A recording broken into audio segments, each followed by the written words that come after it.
Your Pharmacy Career Podcast, proudly brought to you by Ravens Recruitment, Australia's pharmacy recruitment agency, spotlights the myriad of career paths available to pharmacists. Your host, Christy Lee Patterson, and her esteemed guests will be sharing invaluable career advice that you can implement at any stage of your career journey. Welcome to another episode of Your Pharmacy Career Podcast. I'm your host, Christy Lee, and today I'm joined by the amazing Vanessa Lontos, a pharmacist and professional leadership coach and speaker, as well as a previous pharmacy owner and a mum. Welcome, Vanessa. Hi, Christy Lee. Thank you. Thanks for having me. Thank you for joining us. So, for those that are listening, I had the pleasure of meeting Vanessa a few years ago at the Women's Pharmacy Retreat in Victoria, and she spoke about leadership and team culture, and I thought that your approach was very practical, and I think that stemmed from your experiences as a pharmacist and pharmacy owner, as well as the leadership roles you held at Sigma Healthcare. So, Vanessa, I was wondering if you could share your transition from working as a community pharmacist and then stepping into that leadership role at Sigma Healthcare. I think when I reflect on my career, my leadership transition probably happened more as a winding road than a straight line. And it probably wasn't really a goal I had in my mind initially, and also took me a little bit of time to settle into it. But I spent the first half of my career managing pharmacies for the My Chemist and Amcal group, and was really kind of fortunate to have some great pharmacists and owners and different team members that I think really noticed and observed their leadership skills, and had some really great role models on the way through in those initial sort of years of my career. But when I sort of had, throughout that time of managing pharmacies, really wanted to take a break from the retail side of things and became an accredited pharmacist and was conducting home medicine reviews kind of largely full time. But it was actually a conversation I had with a patient that really changed things for me. And essentially what happened, I'll just tell you the quick story because it's quite a good one, I think. So I went and did a HMR, home medicine review, for a lady, and we sat down and she had all the medicines out. I asked her all the questions that I normally would ask, and I thought I had all the information that I needed to write up a great report for the doctor. But before I left, she said to me, Vanessa, can I just ask you one more question? And I said, of course you can. And she said that all that information is really helpful, but when am I actually going to start to feel better? And that really kind of struck me for two reasons. The first one being we've come such a long way with medicine and medicines, but I think receiving healthcare is very much a human experience, a very individual experience. And also I kind of was reflecting upon it when I left and thought, how can I have better conversations in the small time that we have in the community pharmacy setting? So to be honest, it set me off on a bit of a So this kind of quest inspired me to expand my skills in health and wellness coaching, life coaching, leadership coaching, and even motivational interviewing and public speaking. And I was really intentional about that expansion in my professional development because I really wanted to bring them back into my role as a pharmacist, because ultimately these types of modalities help us learn different ways of communicating and having communication frameworks that help build relationships and facilitate change and behaviour as well. And then I moved into pharmacy ownership. I had a little pharmacy for just under 3 years. We were a small team. We did about 120 scripts a day, and we had a really large pharmacotherapy program of over 100 patients. And what I actually noticed was I was using these new coaching and communication skills in my role as an owner, as a leader, and as a pharmacist, and noticed that it was really helping me build trust and rapport and get more clarity around patient goals and how I could support them to make small changes to achieve better health outcomes. and they were really crucial in helping me be a more confident leader and a more fulfilled pharmacist that was making a difference. But to be honest, I got quite burnt out juggling ownership and being a new mum, and decided to sell the pharmacy when Olivia was 1 to step into my passion for supporting pharmacists to develop their skills in patient engagement, but also in leadership. And so I developed a coaching program for pharmacists under something that I called the Care Project, which was a care counselling program. And I worked one-on-one, going from pharmacy to pharmacy, teaching them how to expand their counselling skills, and had this great opportunity to pilot the program with Sigma, the Amcal and Guardian brands specifically, which is how I came to join Sigma.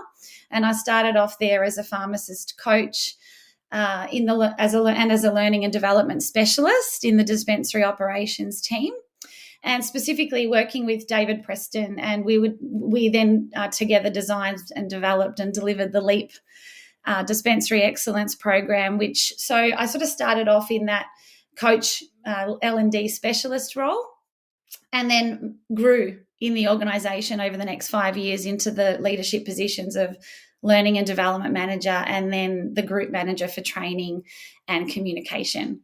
Yeah, thanks for sharing that, Vanessa. I think when you were talking about owning a pharmacy and then getting burnt out when you had Olivia, I'm sure there's many people out there that can relate. I'd love to understand a little bit more about what motivated those initiatives at Sigma, especially because learning and development of pharmacy staff is so important. But really, a pharmacy is a retail environment, and it's frontline, and it can make it quite difficult for people to participate in the right type of learning. And so, I'd love to understand, how you took those learnings. And initially, I guess the vision for LEAP was to provide dispensary teams, particularly, with a framework, a really step-by-step framework for them to achieve 3 main objectives. I guess you could summarise it to. It was really around dispensary workflow efficiencies, so that pharmacists could have more time to engage patients and develop the counselling skills that they needed to influence outcomes and expand professional services. Week program. So we used a combination of in-person workshops as well as online workshops and webinars, online modules, one-on-one coaching sessions, both in the pharmacy and virtually. And this sort of integrated approach was really key to the successes. And I think ongoing at Sigma, we were able to really focus on how do we make the online training platform that one-stop shop, that centralised place for pharmacy team members and pharmacists to come back to, so that they've got access to what they need, and ultimately, importantly, in the flow of work, that they can allocate short periods of time to completing the learning. And a lot of the learnings that we included, not just in the LEAP program, but also through different learning modules and courses on the online training platform, was really practical and tools-based, so that it was easy for different team members to not only access but apply the learning, and then have that personal approach to their learning, but it also evaluate their learning and measure the impact that they were having. You mentioned earlier in the conversation around having effective conversations with the patient, or having that patient-centered approach to conversations. And I guess that kind of leads into the holistic health conversations that you have embedded within your coaching program. So I'd love to understand if you could give us a bit of an overview of that program and its achievements. Yes, definitely. So I think it helps initially to sort of understand more from a definition perspective what we mean when we talk about patient engagement. And really it's a way of having, in my view, a way of having a conversation that enables the patient to be more involved in their own healthcare decisions, and the actions that they need to take to improve their health. So when we engage patients holistically, it's about developing our skills and our confidence to have these counselling conversations where we really focus on that safe use of medicines, the preventative and the management of and treatment of chronic diseases, and also empowering them in self-management and the lifestyle changes that they might need to make. Well, and what was interesting about care counselling when I first created it was I'd go around to the different pharmacies and support them to expand their counselling skills with different questions. But when I'd leave them for a few weeks, they'd end up going back to all their old habits and fall back out of the change.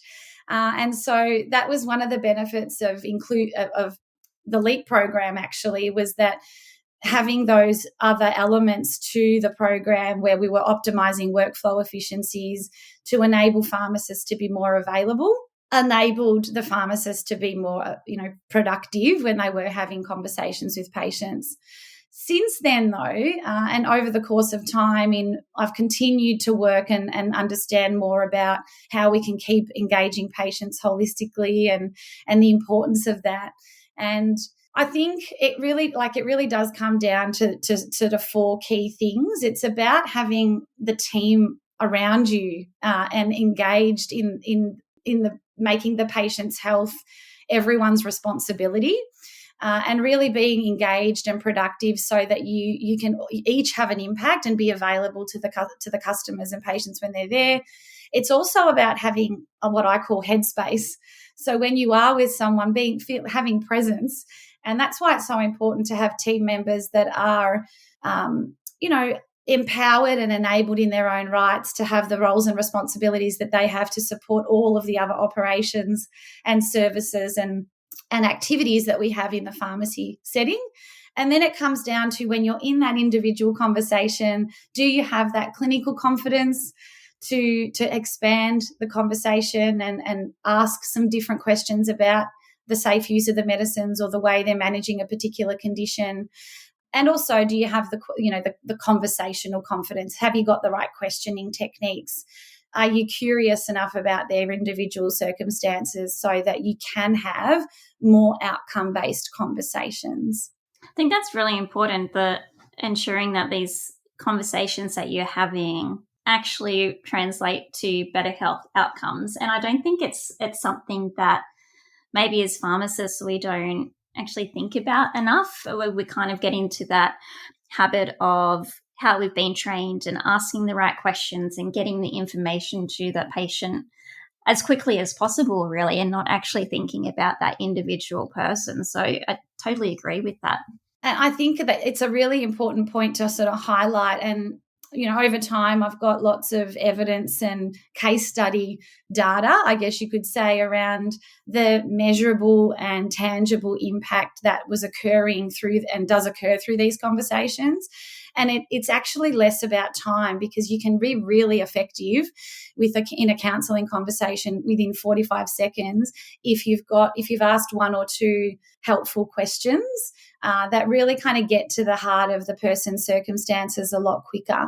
Yeah. Yeah, I think that's really, really good tip. And so I'm thinking, I think everyone should do this coaching program. It would be very, very valuable, I think. With the coaching, it's probably a bit of, I don't want to say buzzword, but just within general life, there's people that are life coaches, leadership coaches, health coaching. But what does that actually mean in the pharmacy context? So what's your approach to encompassing all of these things to get better health outcomes in the pharmacy setting? Yeah. You're right. When I first started coaching, I was like, I feel a bit embarrassed. This is all, and it wasn't as mainstream, to be honest. Like, this is back, 2009, 10 sort of thing. And I sort of felt a little bit unsure about how that could work. But ultimately, I think for me, at the heart of coaching is, where are you now? Where do you want to be? And how can we bring that gap closer together? And a lot of coaches kind of explain coaching that way. In the pharmacy context, I think there's two perspectives that can really help to answer this question. The first one being that I think we have to really understand and acknowledge that there's a human side of healthcare, and sometimes there's quite a slow translation of evidence of effectiveness into the routine practice of things, the knowing and the doing gaps that we can have. And so what we know holistically is that all parts of our life can impact the way we're able to manage our health. And so essentially understanding that it's important that we build skills where we can have conversations about behaviour, because our behaviours are ultimately what drives out the outcomes that we're achieving, which is why the coaching skills can be so helpful.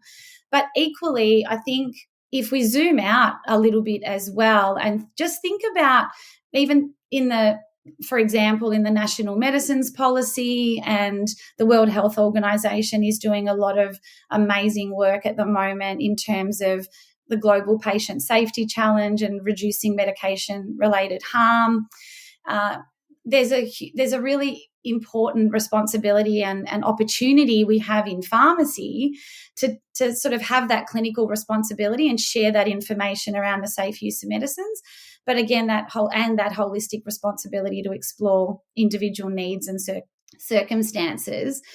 And ultimately, it's kind of my hope that through learning and grounding our skills in different and new ways of having conversations, then we tend to have a bit more of a grassroots impact, one conversation at a time, one patient at a time, where we're able to improve things like their understanding, their medication adherence, getting clarity on what their goals are, and where we can be more collaborative with other healthcare professionals to support them in their care.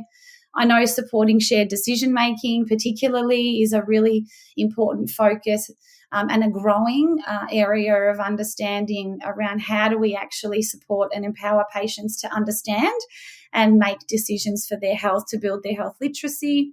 And also things like improving cultural competence and sensitivity. When we can communicate more effectively, we actually are much better at respectfully engaging people's cultural backgrounds and appreciating their beliefs, and ultimately giving them the education and the empowerment that is at the heart of really fostering safe use of medicines, treatment and prevention of diseases, and then an ongoing impact at the point of care. You mentioned the human aspect of it, and that is just so important in every interaction, I think, in a pharmacy, not just with the patient, but also with the pharmacy teams as well. Yes. And I think sometimes, when you're in the daily grind and it's busy, you just get into that kind of operational aspect of, okay, you need to stand here, you do this job, and it can almost be a little bit robotic. And bringing in that human aspect to learning and building that culture of learning in the pharmacy, I think is really important. And I think most pharmacists probably know this, or most owners know this, but it's how do they actually do it is quite tricky, and how do they implement that culture of learning and change management. So what are some of the strategies you've found that actually work? Because it's definitely difficult to bring everyone on board. It is. One of the most interesting insights I had early on in my role as L&D manager was actually from a report I read by Deloitte. They talked about the modern day learner. And I think what they said in this report was that 1% of a typical work week is all that full-time employees have to focus on training and development. So if we take 1% and we think about our pharmacy teams, that's about 20 minutes for full-timers, and so much less for, if you're not working in a full-time capacity. And so I think understanding that it's not just a pharmacy challenge, I think across workplaces it's a significant challenge. And also coupling that with how are we as humans, and the way that life outside of the workplace, the way we consume information, our attention, information overload, even just the way that we're on social media has affected our attention and ability to retain information and stay focused. And so the first strategy that I think is one of the most important is how do you take that little bit of time and make it meaningful? How do you take 20 minutes or 10 minutes or 5 minutes and chunk it down as much as you can so that when you are engaging in opportunities for learning, you use that time in an effective way? And equally, what does that mean? It's actually largely around how do you support your team to have an always-on learning mindset. So there's opportunities for learning both formally and informally. And I think we've got a bit of a traditional mindset we can have sometimes, and I can fall back into this myself, where unless we're all sitting in the tea room and we've got some food and we've got people talking about a particular topic, that we're not learning and that we're not training. And so the opportunity to learn from each other, 5-minute mentors, peer-to-peer learning, listening to a conversation that somebody else might be having and picking things up as you go, I think was one of the most important strategies that we implemented. And that was really one of the things that we were successful with the LIFT program specifically, but ongoing and in my work now as a consultant with this space all the time, is really to support that. How do we make learning really quick, easy to digest? How do you get lots of different team members involved to learn and share from each other? And then how do you track progress and make that progress visible in a way that's where we recognize and reward our team, and equally we celebrate success? Because again, reconnecting to that purpose that the health outcomes and the experience is everyone's responsibility kind of keeps that learning culture alive and connected to a bigger ultimate purpose of the team overall. I definitely think those strategies are very helpful. And when you mentioned about that 1%, and 1% is 20 minutes for a full-timer, I almost feel like in reality we're not even giving them 20 minutes a week sometimes. Yes. Which is, a bit embarrassing, but that's just the way it is. But thinking about it differently and thinking, okay, learning doesn't have to be sitting in a tea room, like you said, and shadowing and asking questions and getting them to listen to those conversations is really effective. And I remember when I was in my very first pharmacy working, I think I was like 17 or 18, and my boss used to make me stand and listen to every conversation that he had. And so whenever I referred to him, it's like, no, you stand here and listen. And I'm like, oh, but there's people that need to be served. He's like, no, you need to learn. Yes. So, I think it's such a simple strategy, but sometimes we can kind of think, oh, it's too busy, just go and serve. But taking that time to, oh, no, this person's learning, we'll be with you in a minute, that type of thing. Yeah, it makes a really big difference, and it sticks more for the learner in that moment because they're kind of in an experiential, what we call an experiential setting, and which is also very powerful. So, I completely agree, and I have had lots of examples of that myself as well, just in the early stages when pharmacists would do that. It was so helpful.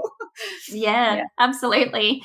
And I guess that kind of leads into like change management, and we hear again that word or quite a bit in pharmacy, and what does it actually mean? And there's so many different frameworks and how to apply it. But in your experience in pharmacy, especially with the amount of changes that have been happening in pharmacy,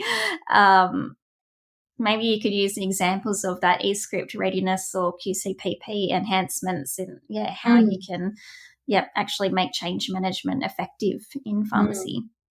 Yes, it's a really interesting thing, and I think as a coach, I think what's happened for me is I've probably got some hard wiring around the way I think about change, because it's almost like it's this backbone that exists, or this thing that exists within businesses that's kind of always there.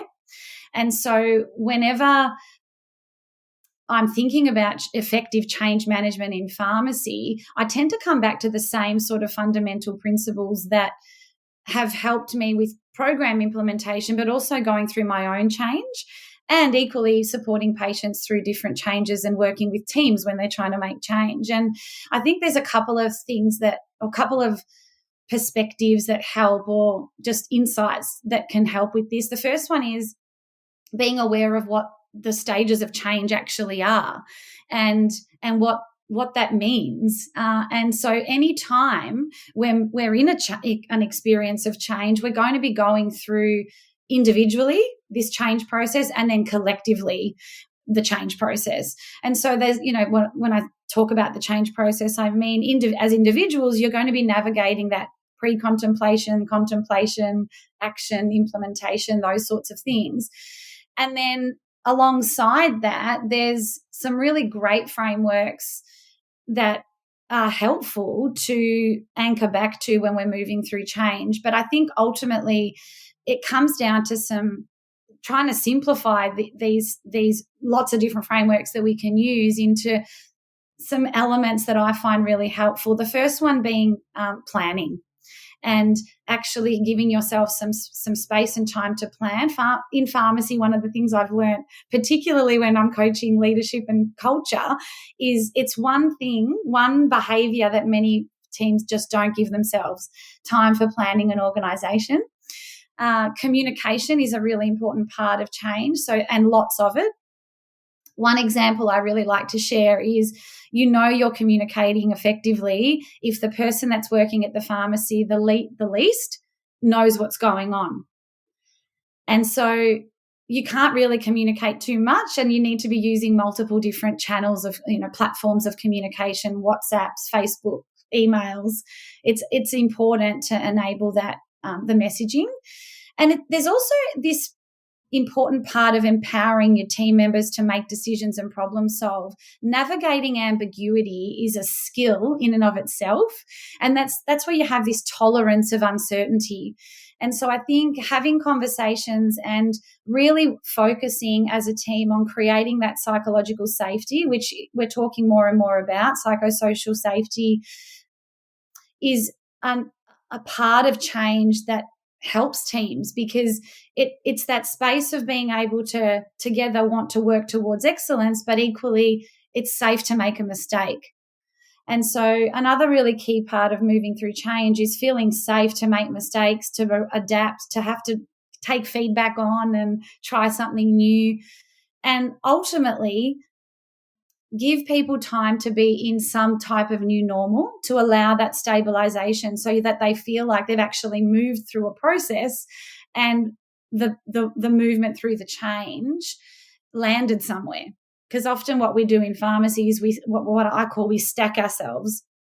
So we've got this massive to-do list, and we need to do all these things and change this and change this and change this and change that. And yep, I get it. I understand, in the industry that we're in, there's a lot of changes that kind of arrive on our doorsteps very quickly. But I think we've got an opportunity to just work with the team and think about it, in the example of e-scripts, for example.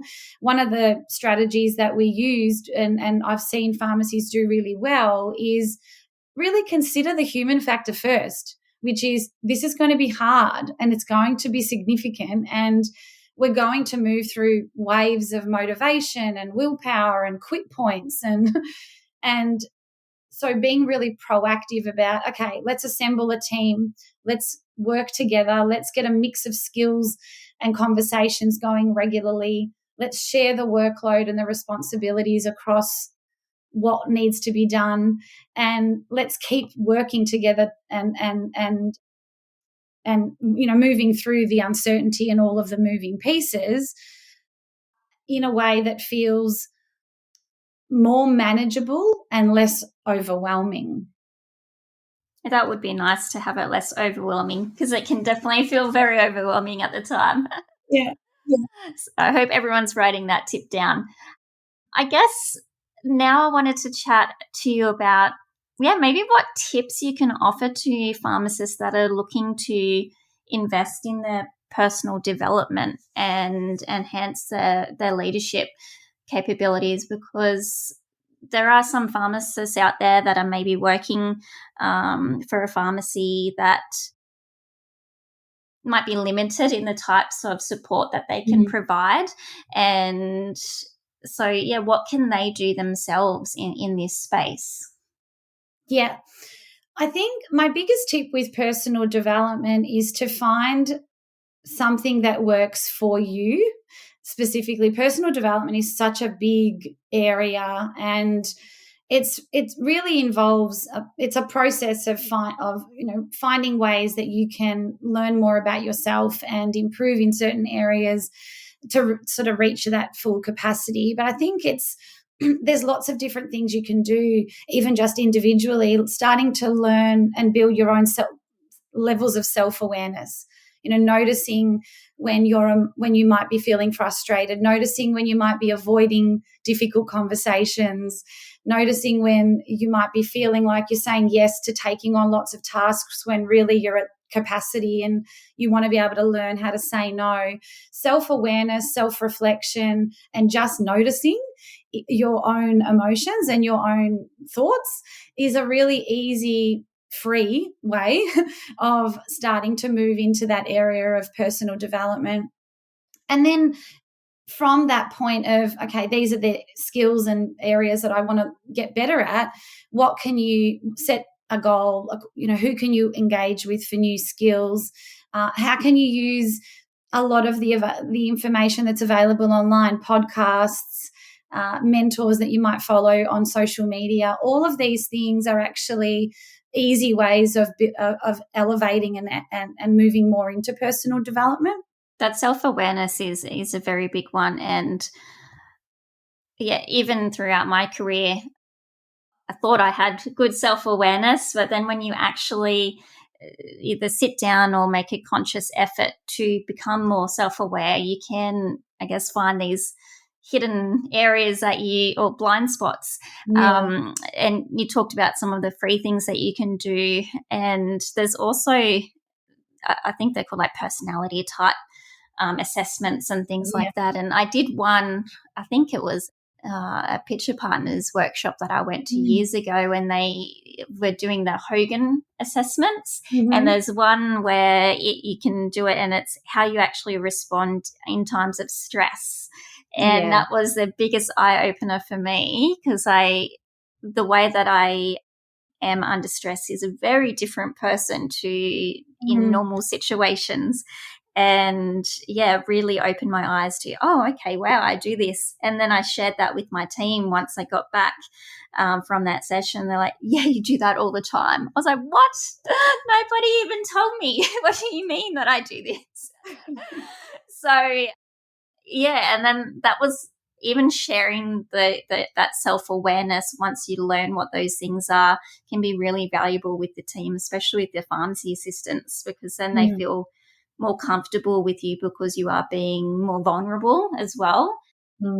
And so I'd say to them, like, if you see me starting to act like this, can you, we had a code saying, Christy, do you need a coffee? And it was, they said that to me, okay, yep, I need to just chill out for 5 seconds because maybe I'm not being the best leader right now. So it's such a good example, and you're right. I think these tools are so helpful there's lots of different ones you can do. It's a really good one to notice how you are under stress.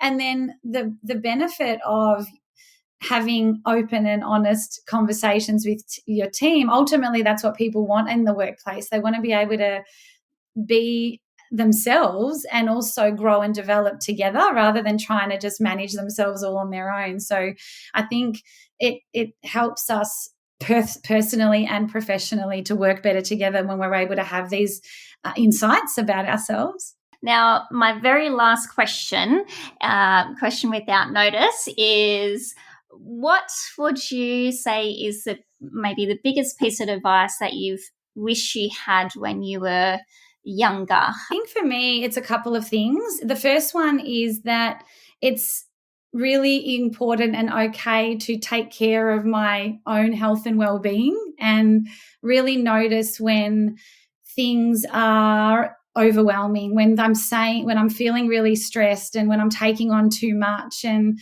to be honest about needing to take a break or to slow down or to block things out into the calendar so that I can have a more balanced and have more breaks and have more rest in the middle of the days, so that I can be more energetic and energized and able to give in the areas of my work and life that mean so much to me. So really just kind of understanding the importance of that, I think is probably the first thing. And the second thing would be that you can do anything you want.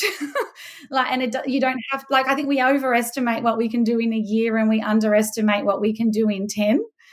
And so be clear on what I would really love to do and who I'd really love to serve and support, and do one thing really well and do another thing really well the following year, not try and do everything all at once.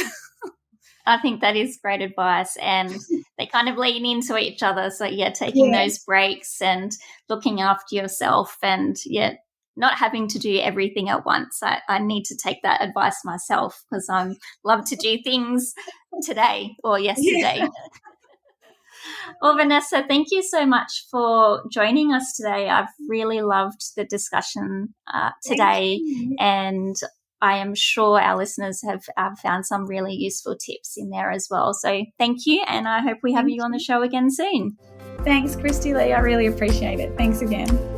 You've been listening to Your Pharmacy Career podcast, brought to you by Ravens Recruitment. Don't miss our next episode, where we continue to explore the multifaceted world of pharmacy careers. Make sure to subscribe and share.